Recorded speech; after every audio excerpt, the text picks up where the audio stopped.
Profesor Woody, hablamos de que las categorías están más relacionadas con el modo de producción y las alegorías se emergen en la manera cultural. Es decir, las categorías niegan la alegoría o podemos encontrar estos dos conceptos tanto en el modo de producción como en la manera cultural. A ver, tenemos que ir con calma. Digamos que en el modo de producción igual se encuentran las alegorías, se encuentran las categorías, las estructuras. Lo que sucede es que en la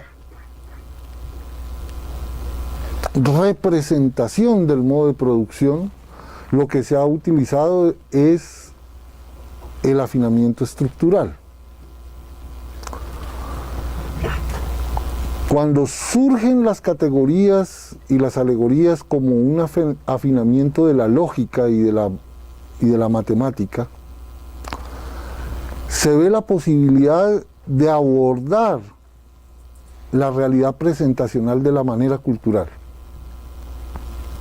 Anteriormente, con el pensamiento estructural, lo que podíamos era acercarnos representacionalmente a la manera cultural. Las categorías y las alegorías son herramientas que se pueden utilizar tanto en el modo de producción como en la manera cultural. Lo que sucede es que las herramientas estructurales mostraron su incapacidad de acercarse al devenir presentacional de la manera cultural o del territorio. Entonces es un poco, hay que hacer esa claridad. ¿Nos puede contar sobre la diferencia entre lo presentacional y lo representacional?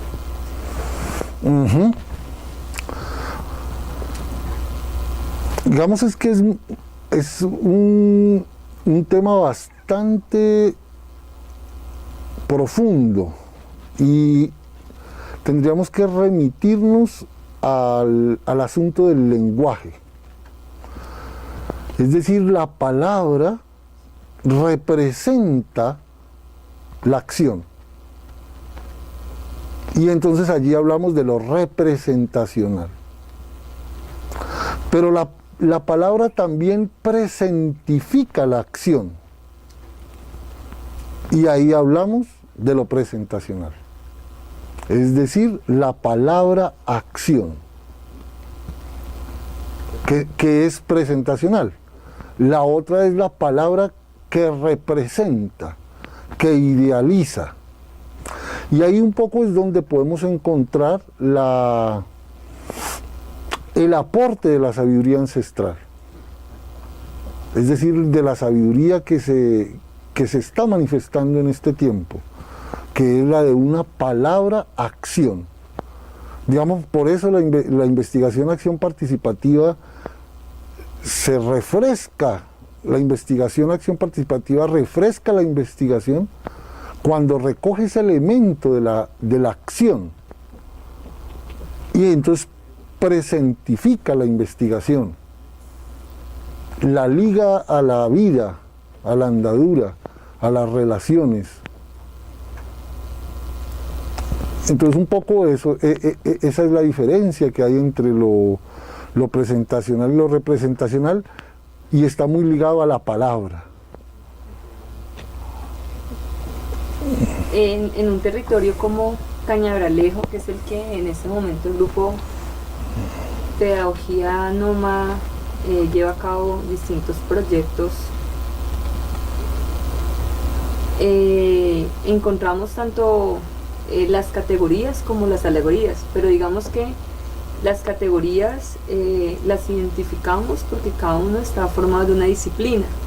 Entonces, podemos decir que podemos identificar algunas categorías que hemos aprendido desde la academia, pero inclusive en ese territorio existen categorías aún por descubrir, categorías emergentes que no hayamos concebido o aprendido dentro de una universidad. Digamos que hay que hacer ahí una precisión que tiene que ver con la palabra categoría.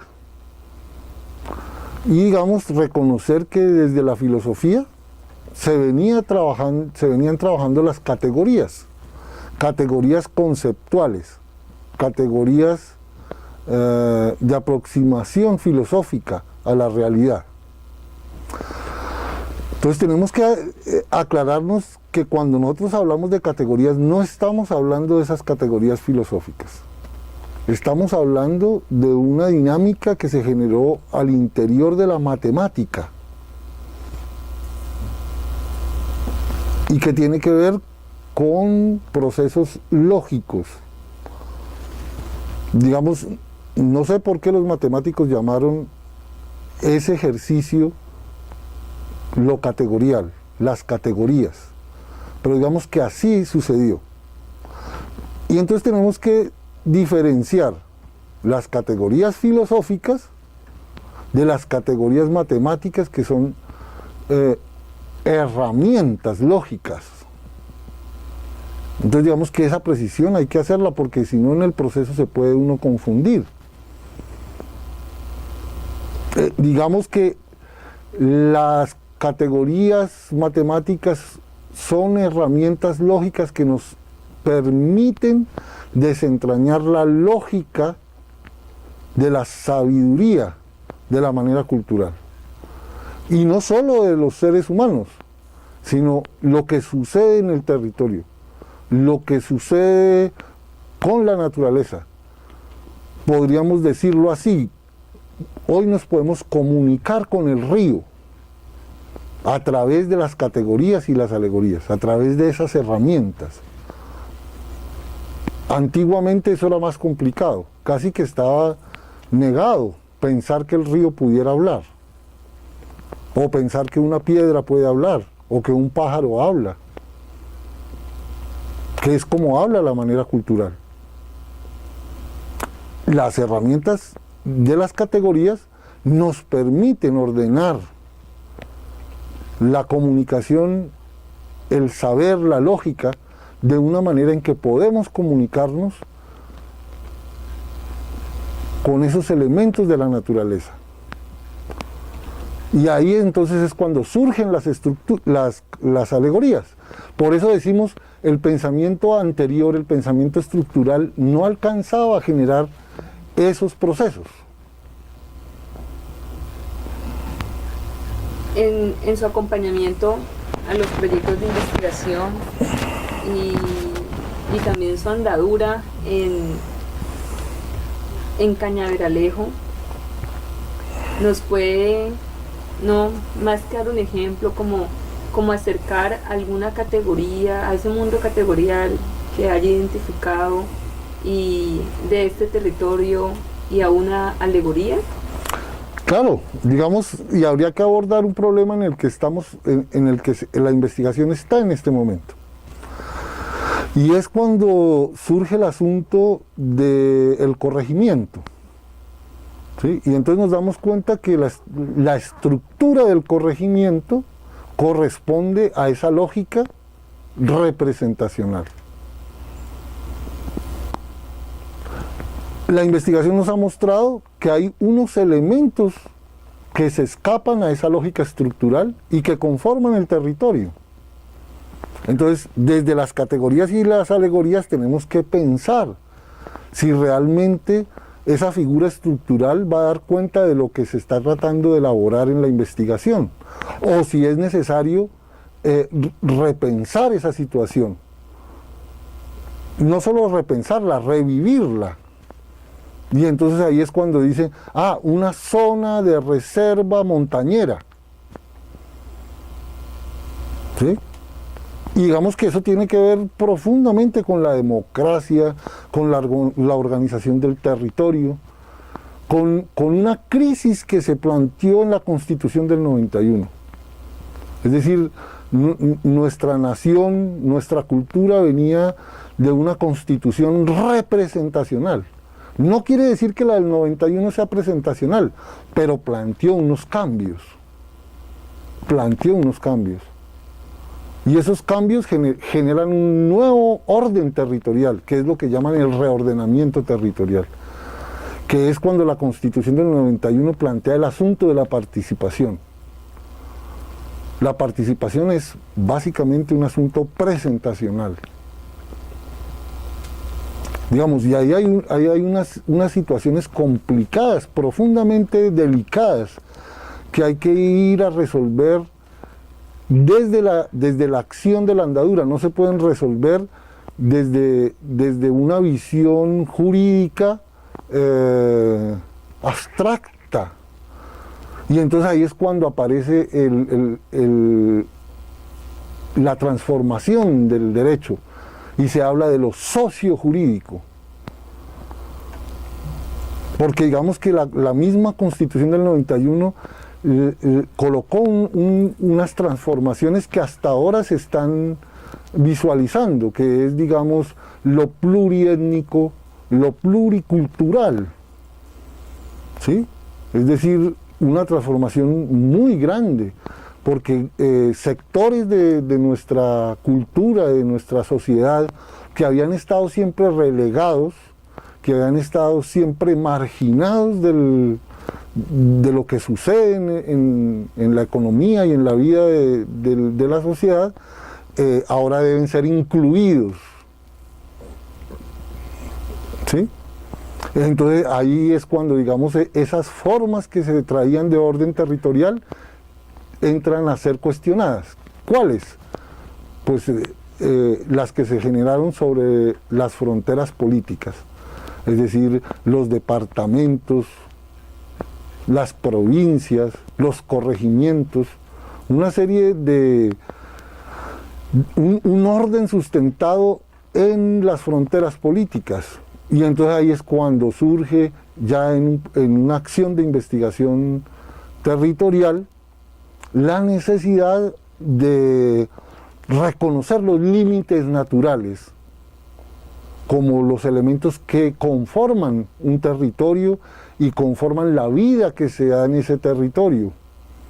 Y entonces ahí es donde aparece y se dice, es que el asunto es el asunto de la cuenca.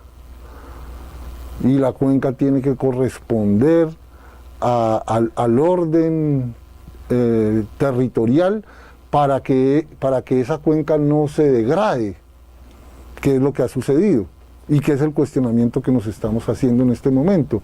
Es decir, que el orden político-administrativo, por estar sustentado en unas fronteras políticas representacionales, se ha convertido en una dinámica que atenta contra la salud del territorio, de la cuenca, del río, de la quebrada, del agua.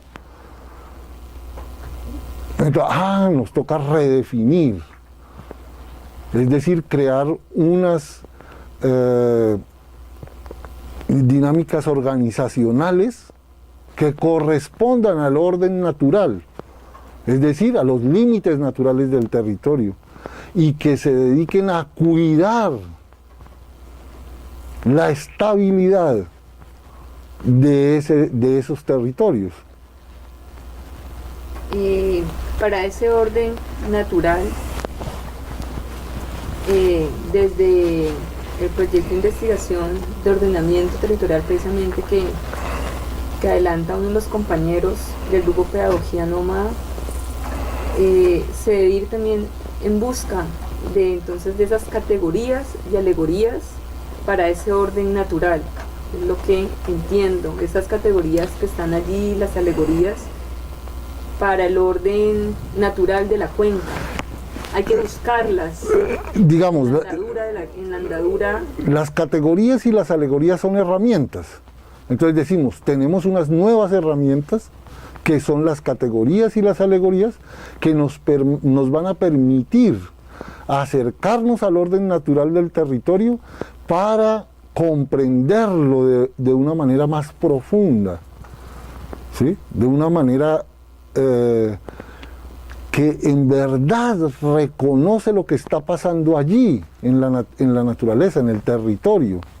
Porque es que lo que se había hecho hasta hoy era imponerle al territorio y a la naturaleza una lógica de pensamiento que en el discurso del desarrollo fue degradando la vida en la naturaleza.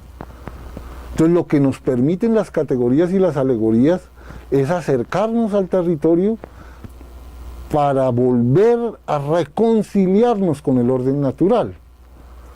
Pero digamos, no hay que perder de vista que las categorías y las alegorías son unas herramientas. Pero digamos que los saberes de la cuenca, los saberes naturales, la sabiduría del territorio está en el territorio mismo. Lo que permiten las herramientas es ir a encontrar esa sabiduría. En ese sentido, por eso se dice en la investigación creativa territorial, acerquémonos más. Y entonces cuando creemos que ya conocemos, entonces decimos acerquémonos más. Y cuando creemos que ya conocemos, decimos acerquémonos más. Y entonces en esa medida es que nos vamos dando cuenta de la potencia de esas herramientas lógicas, que es las categorías y las alegorías.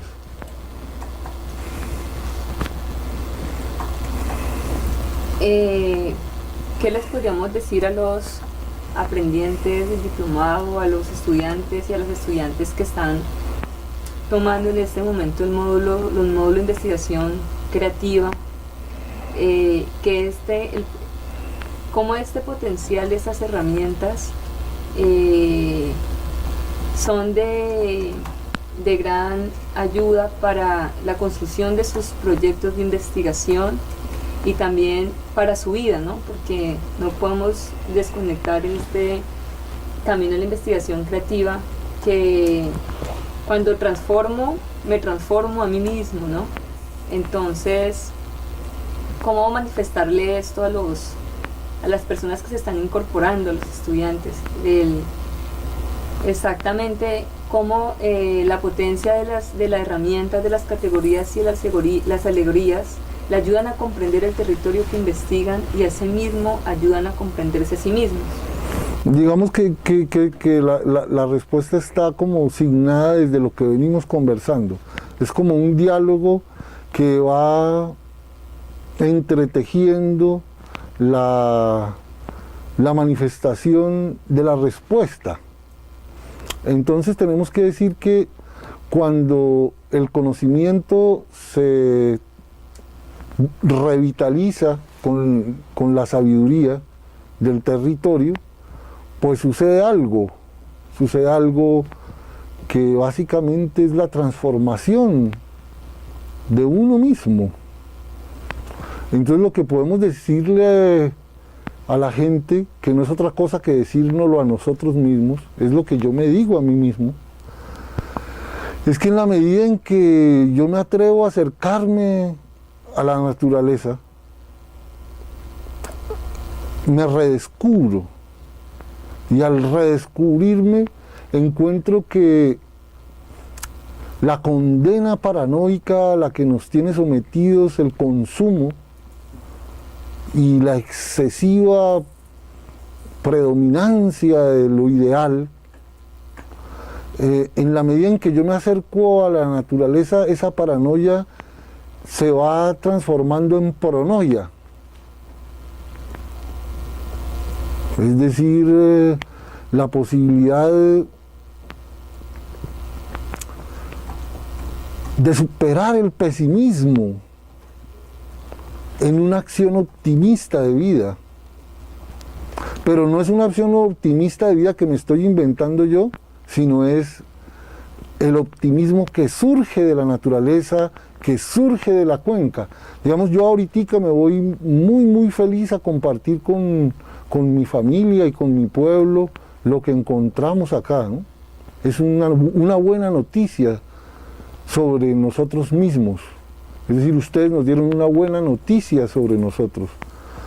Y es que la naturaleza está viva, que la madre está viva, que a pesar de todos los pronósticos y de todas las barbaridades que se han hecho con la cuenca del Cañaveralejo, la cuenca resiste y reexiste. Es decir, no nos explicamos cómo la cuenca en los últimos 10 o 15 años, según he escuchado a los estudiosos, se ha recuperado naturalmente. Entonces dice uno, bueno, allí hay algo está sucediendo. Y tiene que ver con ese reconocer la existencia de lo natural. Y empezar a hacer un cuestionamiento de ese orden, yo lo llamo paranoico, del consumo, yo diría de la inconsciencia. Entonces yo invito, porque me sigo invitando a mí mismo, a hacer unas transformaciones en mi ser que me permitan estar más tranquilo, más contento y ya sin guapiar. Es decir, poder ser pronoicos, ¿sí? Pronoicos, no paranoicos. Y entonces es una oportunidad que, digamos, yo creo que usted misma lo ha vivido. O sea, yo no le estoy hablando de algo muy lejano a lo que usted ha caminado. Es decir, en la medida en que usted se ha acercado a la naturaleza, ha encontrado como otra manera de ser y de estar. Un ser siendo junto a la madre naturaleza. Y en esa medida la posibilidad de generar un territorio. O sea, la madre naturaleza nos da todo para que nosotros, desde nuestra profunda sabiduría, generemos una acción territorial, que es lo que se llaman los territorios emergentes.